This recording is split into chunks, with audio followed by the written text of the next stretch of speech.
What's up, everybody? Welcome back to another video. And I finally did my first mod on the 86, and I can't tell you how happy I am that I did it. And I strongly feel like if you're gonna do your first mod of your car, you should do your exhaust, either a full cat back or an axle back, just so you can listen to what the sounds that your engine can produce.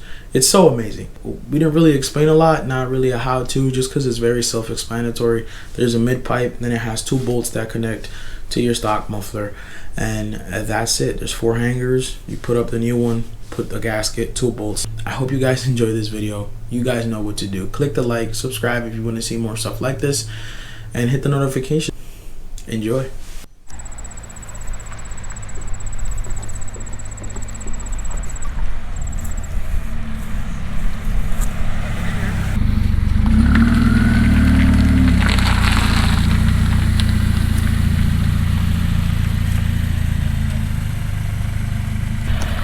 Sweet ride, dude.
we installed the axle back, the Remark axle back on the 86. It sounds really good. I'm very happy with it. The downshifts on it are amazing. That's probably my favorite part. Oh, yeah. And it has little pops around 3,500 RPMs. Like if you hit 4,000, let it drop, hit it again, it'll do a little bit of a crackle pop. It sounds good, especially for only being axle back. But that's a wrap. Thank you for watching. Catch you on the next one. Peace.